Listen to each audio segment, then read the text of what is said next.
শখ করে অনেক কিছুই করার ইচ্ছে ছিল, কিন্তু মধ্যবিত্ত ফ্যামিলিদের শখ পূরণ করতে কতটা কষ্ট করতে হয় এটা একজন মধ্যবিত্ত ফ্যামিলির মানুষই বলতে পারবে। নতুন একটা সকাল শুরু করলাম তোমাদের সাথে নিয়ে আপুরা। আসসালামু আলাইকুম আমার প্রিয় আপুরা, তোমরা কেমন আছো? আশা করতেছি ভালো আছো। আলহামদুলিল্লাহ, তোমাদের দোয়া এবং আল্লাহর শেষ রহমতে আমিও সুস্থ এবং ভালো আছি। নাজনীন ব্লগ চ্যানেলে আরও একটা নতুন ভিডিওর সাথে তোমাদের সবাইকে স্বাগত জানাইতেছি। আশা করতেছি আজকের ভিডিওটা তোমাদের কাছে ভালো লাগবে। যদি ভালো লাগে প্লিজ একটা লাইক দিয়ে আমার পুরো ভিডিওটার পাশে থেকো তোমরা। বাচ্চা কাচ্চা নিয়ে নতুন একটা দিনের শুরুতে আমাদের অনেক কষ্ট হয়।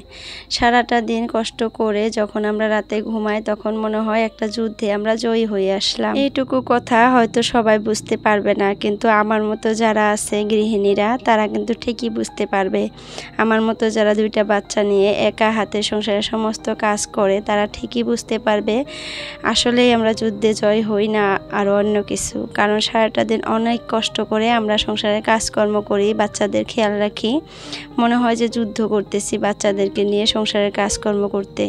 তারপর যখন রাতে একটু বিশ্রাম নিতে যাই বিছানায় তখন মনে হয় যুদ্ধে আমি জয়ী হয়ে গেলাম। দেখো সকাল 6টায় ঘুম থেকে উঠছি, উঠে সকালে রান্নাবান্নাগুলো করতেছি সকালের খাবারের জন্য আবার দুপুরের জন্য। তো ওইদিকে মেয়েটাকে নিয়ে দেখো ছেলেরা খেলতেছে, আমার ছেলে ভাসুরের ছেলে। ওরা আজকে স্কুল যাবে না কারণ ওদের স্কুল বন্ধ, তো বাড়িতেই থাকবে সানডে। তো দেখো তার বাবা এই যে চাটা খেয়ে বের হলো দোকানে যাবে বলে, আর ছেলে মেয়ে দুজনই বের হয়ে গেছে পাশে পাশে, মানে গাড়িতে উঠবে, মেয়ে উঠবে। তো আমি বললাম যে ছেলেকেও নিয়ে যাও, আমি আর যাবো না আনতে, ছেলেই নিয়ে আসবে আধা রাস্তা থেকে। তো ও তো ওকে সুন্দর করে কোলে নিতে পারে, তো যার জন্য দিয়ে পাঠাইলাম দুইজনকে। আর দেখো মেয়ে আমাকে বাই বাই দিতেছে।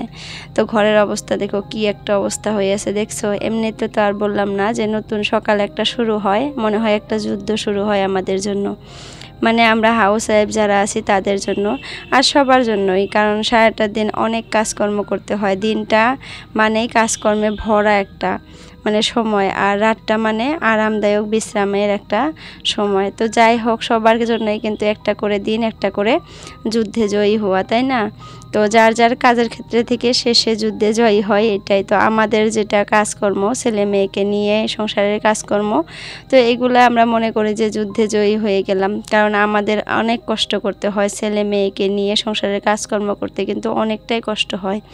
তো সেই ক্ষেত্রে যদি মানে কিছু নিয়ম কিছু টিপস মেনে আমরা কাজ করি তাহলে কিন্তু খুব দ্রুত সংসারের কাজগুলো হয়ে যায় আর অতটা কষ্টও হয় না। তো যাই হোক দেখো আমাকে দেখেও কিন্তু নতুন যারা গৃহিণীরা আছো তারা কিন্তু একটু কাজকর্ম শিখতে পারবা স্টেপ বাই স্টেপ কীভাবে করা লাগে।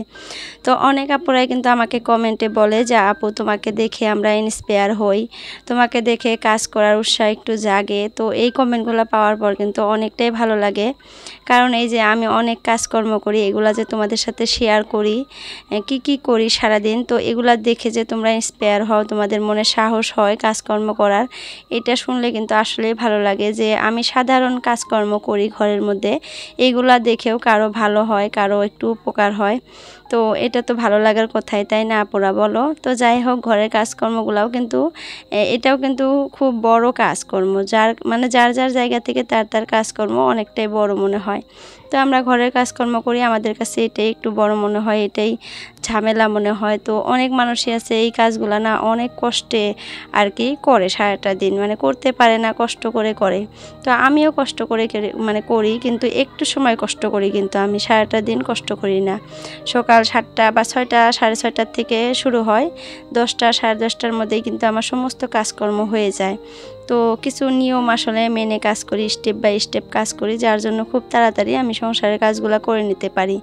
আর সবার সংসার কিন্তু এক না পুরা, আমার সংসারের কাজকর্ম একরকম, আরেকজনের সংসারের কাজকর্ম আর এক রকম, কেউ একটু বেশি কাজকর্ম কেউ একটু কম। তো সেই ভাব করেই কাজকর্মগুলো করতে হয় আমার।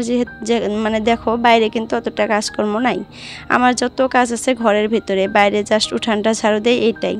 আর আমি ভিডিও করি দেখে কিন্তু এখন 2-1টা গাছ গোছালি লাগাই, আগে কিন্তু গাছ গোছালি লাগাইতাম না, আরও ভবিষ্যতে গাছ লাগানোর ইচ্ছা আছে। তো এগুলো তো বাইরের কাজ, গাছ গোছালি লাগানো, এগুলো দেখাশোনা করা, এগুলো কিন্তু বাইরের কাজ। তো এগুলো বাড়তি কাজ আর কি, কেউ কেউ করে কেউ কেউ করে না। তো আমি কিন্তু গাছ লাগানো ভালোবাসি, অনেক মানুষই আছে গাছ লাগানো ভালোবাসে, তো বেশিরভাগ মানুষই আছে গাছকে ভালোবাসে।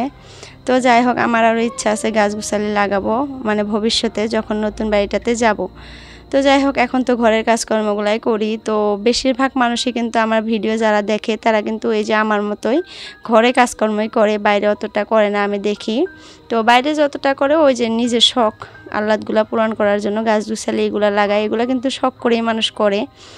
আর কেউ কিন্তু এগুলা মানে করে না, এগুলো শখ করেই করে। যেহেতু আমি করতেছি এখন, আমি বুঝি ভালো করে যে এগুলা মানুষ হাউস করে শখ করেই করে।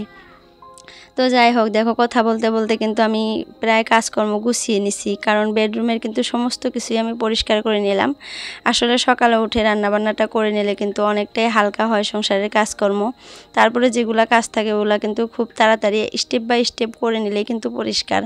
দেখো সকালে উঠেই তো আমি রান্নাবান্নাটা করে নিয়েছিলাম, তারপরে বেডরুমের যখন গেলাম আগে বিছানাটা পরিষ্কার করে নিলাম, 2টা বিছানায়, তারপরে আলনাটা পরিষ্কার করে নিলাম, তারপরে ছেলের যে কিতাবগুলো রাখি র্যাকটা ওইটাও সুন্দর করে গুছিয়ে নিলাম, তারপরে সব ফার্নিচার একটু একটু করে মুছে নিলাম। আমি কিন্তু প্রত্যেক দিন মুছি একটু একটু করে, আজকে একটা মুছি কালকে একটা মুছি এরকম করে মুছি না, কিন্তু যেদিন যেটা মুছি প্রত্যেক দিন মানে ওইগুলো মুছি, না মুছলে হয় না। আর এটা কিন্তু সবাই মুছে, না হলে মানে না মুছলে কি হয় ধুলিবালি দিয়ে একদম কিন্তু সাদা হয়ে যাবে। আর যেহেতু আমার ঘরটা একদম রাস্তার এদিকে, তো রাস্তার থেকে তো ধুলা বালু সারাদিন আসে। তো দেখো বলতে বলতে না বৃষ্টি চলে আসছে আপুরা, দেখো এতক্ষণ কিন্তু বৃষ্টি ছিল না, হঠাৎ করে বৃষ্টি চলে আসলো। আর আমাদের বাড়ির বুড়া বুড়ি দুইটা দেখো, পাকা বুড়া আর বুড়ি, বুড়াটা সুন্দর করে মানে বসে বসে বৃষ্টির পানি উপভোগ করতেছে, কিভাবে পড়তেছে ওগুলো সুন্দর করে দেখতেছে। আর বুড়িটা দেখো মানে এতটা ছকছকি, কি বলবো জানি না তোমরা কি বলো, চালাক চতুরকে। আর মানে স্থির হয়ে এক জায়গায় থাকবে না। এটা দেখছো কতক্ষণ পানিটা দেখলো, দেখার পর দেখো কি করতেছে, বালতির ভিতরে ওর পুতুলটা ঢুকাইছে, ঘাড়ে একটা ব্যাগ নিছে। এই ব্যাগটা কালকে আমি বের করে দিছি অঙ্গনাবাদীর সেন্টার থেকে, যে ব্যাগগুলা দেয় ওই ব্যাগগুলা, কারণ ওর ভাইয়ের ব্যাগ, এত বড় ব্যাগ, ওইটা ঘাড়ে নিয়ে মানে খেলতেছিল, তো একবার পড়ে যায় একটু ব্যথা পাইছে। তো তারপর আমি পালঙের ভিতর থেকে ওই ছোট্ট ব্যাগটা বের করে দিছি। তারপরের থেকে যখনই দেখে তখনই এই ঘাড়ের মধ্যে ব্যাগটা নিয়ে খেলা শুরু করে দেয়। তো ওই ব্যাগ ঘাড়ে নিছে, তার উপরে আবার পুতুলটা বালতির ভিতরে ঢুকায়, বালতিটা মানে গাড়ি বানাইছে, বানিয়ে সুন্দর করে খেলতেছে। তো এইভাবেই খেলে, ছেলেটাও খেলে, কিন্তু দেখা যায় আর কি ছেলেটা একটু শান্ত টাইপের আর আমার মেয়েটা একটু মানে বেশি চঞ্চল টাইপের। তো যাই হোক খেলা করতেছে ওরা, আমি এদিকে মুছে দিলাম বারান্দাটাও, বৃষ্টি পড়ে কিন্তু ভিজে গেছিলো, ঘরটাও মুছে দিলাম। তো দেখো আমার কি হয়েছে দেখছো, মুরগিটা যে আমি বসিয়ে দিছিলাম 5টা ডিম দিয়ে, মানে 11টা ডিম পারছিল। মুরগিটা এত খারাপ, এক জায়গায় 10টা মানে 5টা ডিম পারছে, আর এক জায়গায় 6টা ডিম পারছে। তো 6টা ডিম যে এখানে পারছে ওইখানে মানে বসে নাই, 5টা ডিম মানে ডিম যে এখানে পারছে ওইখানে বসেছিল প্রায় 1 সপ্তাহের মতো। তো যেখানে 6টা ডিম ছিল ওই 6টা ডিম তো নষ্ট হয় নাই, ওই 6টা ডিম নিয়ে পরে ছেলেকে খাওয়াইছি। আর এখানে যে 5টা ডিম নিয়ে ও 1 সপ্তাহের মতো বসে আছিল, ওই 5টার মধ্যে থেকে দেখো 4টা বাচ্চা ফুটছে আর একটা ডিম নষ্ট হয়েছে, কিন্তু দেখাইলাম তোমাদেরকে, ওইটা আমি ফালাইয়া দিলাম। তো দেখো এখন বিকেল হয়ে গেছে, বিকেল হয় নাই 2টা 2:30টার মতো বাজে, এখনও মানে গোসল করাই নাই ছেলে মেয়েকে।